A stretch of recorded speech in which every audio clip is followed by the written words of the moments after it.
ഒരു ബൗളിലേക്ക് നമുക്ക് 1/4 കപ്പ് ലൂക്ക് വാം വാട്ടർ ചേർക്കാം. അതായത് ഒരുപാട് ചൂടുള്ള വെള്ളമല്ല, തണുത്ത വെള്ളമല്ല, ഒരു ഇളം ചൂടുള്ള വെള്ളമാണ് ചേർക്കേണ്ടത്.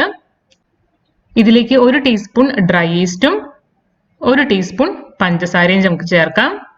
നന്നായിട്ടൊന്ന് മിക്സ് ചെയ്ത് കൊടുക്കുക. ഇനി നമുക്ക് ഏകദേശം ഒരു 15 മിനിറ്റ് റെസ്റ്റ് ചെയ്യാൻ വെക്കാം. അപ്പോഴേക്ക് ഈസ്റ്റ് ഒക്കെ ഒന്ന് ആക്ടിവേറ്റ് ആവും.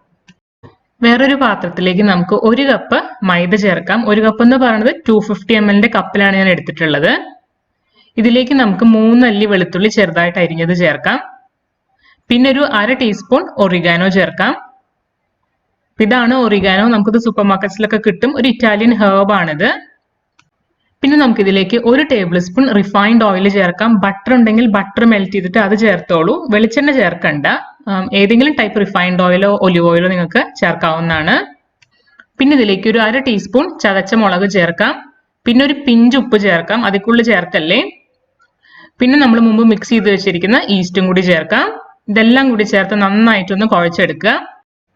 നമ്മളിത് കുഴയ്ക്കുമ്പം ഈ ഡോ ഇത്തിരി സ്റ്റിക്കി ആയിട്ട് നമുക്ക് തോന്നും, പക്ഷേ അത് അങ്ങനെ തന്നെയാണ് വേണ്ടത്. സ്റ്റിക്കി ആയിട്ട് ഇരിക്കുന്തോറും നമ്മുടെ ഗാർലിക് ബ്രെഡ് നല്ല സോഫ്റ്റ് ആയിട്ട് വരുള്ളൂ. ഇപ്പൊ ഭയങ്കര ബുദ്ധിമുട്ട് തോന്നുകയാണെങ്കിൽ കുറച്ച് മൈദ ചേർത്തിട്ട് ഒന്നും കൂടി അങ്ങ് കുഴച്ചെടുത്താൽ മതി. പക്ഷെ സ്റ്റിക്കി ആയിട്ടാണ് ഡോ ഇരിക്കേണ്ടത്. ഏകദേശം ഒരു 15 മിനിറ്റ് നമ്മൾ കുഴയ്ക്കണം. ഞാനിപ്പോൾ കിച്ചൺ ബെഞ്ച് ടോപ്പിൽ ഇട്ടിട്ടാണ് കുഴയ്ക്കണം, അതാണ് ഇത്തിരി കൂടി ഈസി ആയിട്ട് തോന്നിയത്. ഒരു 10 മിനിറ്റ് ഒക്കെ കഴിയുമ്പോൾ നമുക്കതൊരു ഡോന്റെ ഫോമിലേക്ക് വരും. അത്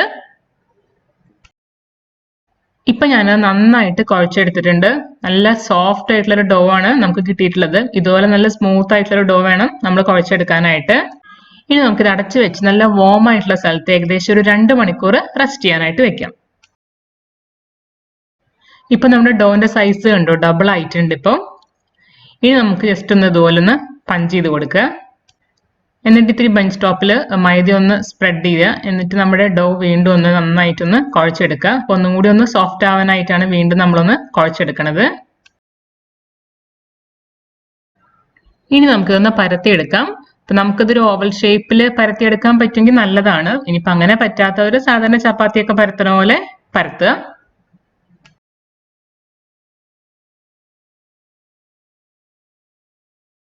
ഞാൻ മുമ്പ് പറഞ്ഞ പോലെ ഇതുപോലെ ഒരു ഓവൽ ഷേപ്പിൽ പരത്തിയെടുക്കാൻ പറ്റുമെങ്കിൽ നല്ലതാണ്. ഇല്ലയെന്ന് വെച്ച് കഴിഞ്ഞാൽ കുഴപ്പമില്ല.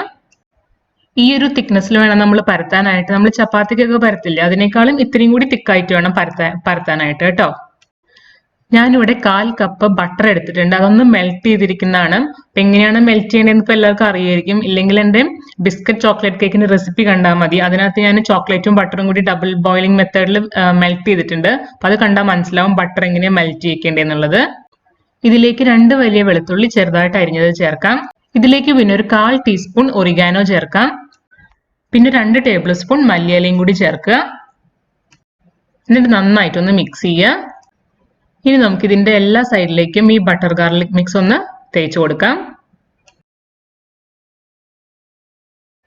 ഇനി ബ്രെഡിന്റെ ഒരു സൈഡിലേക്ക് നമുക്ക് ഗ്രേറ്റഡ് ചീസ് ആഡ് ചെയ്യാം. നിങ്ങൾക്ക് ഇഷ്ടമുള്ള ടൈപ്പ് ചീസ് നിങ്ങൾക്ക് ആഡ് ചെയ്യാവുന്നതാണ് കേട്ടോ. ഇതിന്റെ മുകളിലേക്ക് നമുക്ക് കുറച്ച് ചില്ലി ഫ്ലേക്സ് ഒന്ന് സ്പ്രെഡ് ചെയ്ത് കൊടുക്കാം. ഇത് കംപ്ലീറ്റ്ലി ഓപ്ഷണലാണ്. ഇപ്പൊ കുട്ടികൾക്ക് കൊടുക്കുകയാണെങ്കിൽ ഒരു പ്രശ്നമാണെങ്കിൽ ചേർക്കണ്ട കേട്ടോ. ഇതിലേക്ക് കുറച്ച് കോൺ നമുക്ക് ചേർക്കാം. ഇപ്പൊ നാട്ടിലൊക്കെ സൂപ്പർ മാർക്കറ്റ്സിലെ ഫ്രീസർ സെക്ഷനിലേക്ക് നമ്മൾ പോയി നോക്കിക്കഴിഞ്ഞ് കഴിഞ്ഞാൽ അവിടെയൊക്കെ നമുക്ക് സ്വീറ്റ് കോൺ ഇതുപോലെ വാങ്ങിക്കാൻ കിട്ടുന്നതാണ്. ഇനിയിപ്പോ ഇത് ഇല്ല വെച്ച് കഴിഞ്ഞാൽ ചേർക്കേണ്ട ആവശ്യമൊന്നുമില്ല കേട്ടോ. ഇതിലേക്ക് ഒരു പിഞ്ച് ഒറിഗാനോ ഒന്ന് സ്പ്രിങ്കിൾ ചെയ്ത് കൊടുക്കാം. എന്നിട്ട് നമുക്ക് ഇതുപോലെ ഒന്ന് ഫോൾഡ് ചെയ്യാം. എന്നിട്ട് കൈ വെച്ചിട്ട് ഇതുപോലെ ഒന്ന് എല്ലാ സൈഡും ഒന്ന് പ്രസ് ചെയ്ത് കൊടുക്കുക. ഇപ്പൊ നിങ്ങളുടെ അടുത്ത് ഫോർക്ക് ഉണ്ടെങ്കിൽ ഫോർക്ക് വെച്ചിട്ട് ഇതുപോലെ ഒന്ന് പ്രസ് ചെയ്ത് കൊടുക്കുക. കാണാൻ ഒരു ഭംഗിക്ക് വേണ്ടി മാത്രമാണ് ഇങ്ങനെ ചെയ്യണത് കേട്ടോ, നിർബന്ധമൊന്നുമില്ല. അപ്പൊ അതുണ്ടെങ്കിൽ അങ്ങനെ ചെയ്യാം കേട്ടോ. ഇതിന്റെ മുകളിലേക്ക് നമ്മൾ മുമ്പ് മിക്സ് ചെയ്ത് വെച്ചിരുന്ന ഗാർലിക് ബട്ടർ മിക്സ് ഉണ്ടല്ലോ, അതൊന്ന് തേച്ച് കൊടുക്കാം. ഇതിന്റെ മുകളിലേക്ക് നമുക്ക് കുറച്ച് മിക്സ്ഡ് ഹെർബ് ഒന്ന് സ്പ്രിങ്കിൾ ചെയ്യാം. ഇതും ഒരു ഇറ്റാലിയൻ ഹെർബാണ്. സൂപ്പർ മാർക്കറ്റ്സിലൊക്കെ ഇപ്പൊ അവൈലബിൾ ആണ്, ഉണ്ടെങ്കിൽ ചേർക്കുക. പിന്നെ കുറച്ച് ഒറിഗാനോയും കുറച്ച് ചില്ലി ഫ്ലേക്സും സ്പ്രെഡ് ചെയ്ത് കൊടുക്കുക. Again chilli flakes completely optional ആണ് കേട്ടോ. ഇനി ഇത് ബേക്ക് ചെയ്യാനായിട്ട് നിങ്ങളുടെ അടുത്ത് അവൻ ഉണ്ടെങ്കിൽ അവൻ ഒരു 180 ഡിഗ്രി സെൽഷ്യസിൽ പ്രീഹീറ്റ് ചെയ്യാം. അതിനുശേഷം ഒരു 10 തൊട്ട് 15 മിനിറ്റ് വരെ നമുക്കിത് ബേക്ക് ചെയ്യാവുന്നതാണ്. ഇനിയിപ്പോൾ നിങ്ങളുടെ അടുത്ത് അവൻ ഇല്ലെങ്കിൽ ഇത് പാനിൽ എങ്ങനെയാണ് ബേക്ക് ചെയ്യാന്നുള്ളത് ഇപ്പൊ കാണിച്ചു തരാം. അതിനായിട്ട് ഞാൻ ഇതുപോലെ ഒരു പരന്ന ട്രേ എടുത്തിട്ടുണ്ട്. ഇതും നമുക്ക് നാട്ടിലൊക്കെ ഇപ്പൊ സൂപ്പർ മാർക്കറ്റ്സിൽ കിട്ടും. ബേക്കിംഗ് ട്രേ അല്ലെങ്കിൽ പിസ്സ ഉണ്ടാക്കുന്ന ട്രേ എന്ന് പറഞ്ഞിട്ട് കിട്ടും. ഇനിയിപ്പോ ഇതില്ലാന്ന് വെച്ച് കഴിഞ്ഞാൽ സ്റ്റീലിന്റെ ഒരു പരന്ന പാത്രം എടുത്താലും മതി. പിന്നെ ഇതിലേക്ക് നമുക്ക് കുറച്ച് ഓയിൽ ഒന്ന് തൂവി കൊടുക്കാം. എന്നിട്ട് എല്ലാ സൈഡിലേക്കും ഒന്ന് സ്പ്രെഡ് ചെയ്ത് കൊടുക്കാം. എന്നിട്ട് നമ്മുടെ ബ്രെഡ് ഇതിലേക്ക് വെക്കാം.